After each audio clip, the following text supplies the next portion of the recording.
The person, Quentin, that I play is probably from an old, traditional English family, very wealthy. Richard Curtis and I'm not very big on backstory because I figure that any information I need is in the script. But Richard and I, for fun, speculated that he may have stolen a Rembrandt from the family home in order to buy the boat. Do you know what I mean? Yeah. He's the kind of black sheep of the family. Yeah. He's oddly placed in history.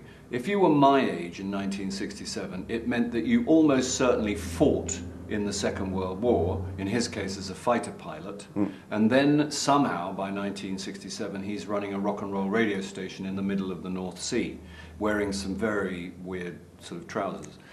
So something happened in the middle there.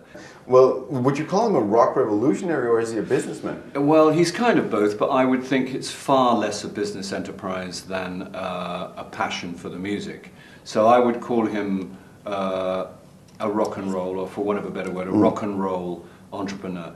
I mean, he is an entrepreneur, but he's not. I don't think he's there to make a buck. What about yourself? Because of the three that I've interviewed today, you're the only one who grew up during these days. I mean, what type of age was it? It was an odd time, but there was an explosion in the music, which I can't explain. There was a kind of radical shift, which probably won't be able to happen again, just because there's nowhere to come from.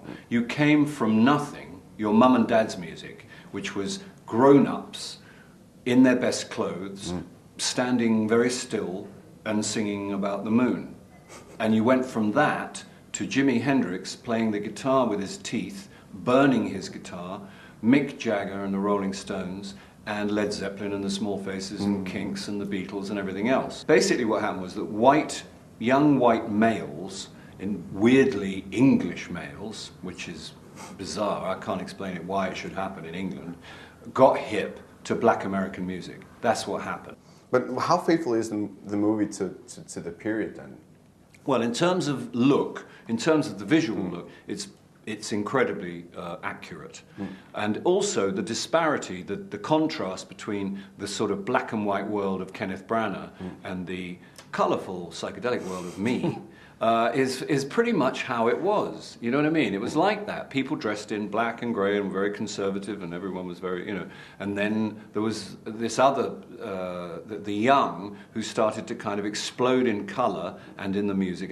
And the music was very powerful and very important to me. I don't know how important it was to anyone else, but to me it was kind of, you know, it was stupidly important. It became a big part of my life, and it sort of expressed you in the same way as it does now, I'm sure. You know, like Nick Frost, who is a weirdo, of course, as we know, is a very delightful weirdo, but Richard Curtis came up to me at one point early on in the filming and he said, "I've just heard something really incredible." I said, "What?" He said, "Nick Frost has never heard a Rolling Stones record." I said, "Get out. I mean, you know, don't be weird." He said, "No, apparently he's never knowingly listened to a Rolling Stones record because he's a hard house man." Right, well, hard house expressed his generation. That's what they dug, and that's where his heart is, you know. So it's the same thing for you know, now it's whatever. I don't think we were the chosen generation. I mean, I don't like the idea of any other generation being made to feel that they're having a less good time. I don't think it's true. The opportunities now are greater than they were then. There was a lot of you know, prejudice in the world. It was a beautiful period because there were things that prejudices were overcome. There was you know, the equality for homosexuals, which sounds like now ancient history, but was a radical and beautiful thing that happened when I was young. I'm proud of that. The thing that happened, you know, racial prejudice, was there was legislation brought in, and everything that happened in the civil rights movement in America was one of the greatest and most triumphant periods of our history in the Western world. But I don't think we were chosen. There were also a lot of bad drugs around. People made a lot of bad decisions. Most people were paranoid all of the time because guess what? They took drugs. So, and you know, the thing you used to say, the lousy thing that people used to say, you'd always hear it around town in the 60s. People would say to each other, "Don't get paranoid."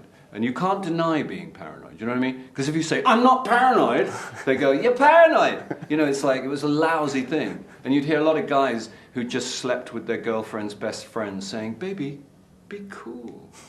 It was a time for scoundrels, just like always.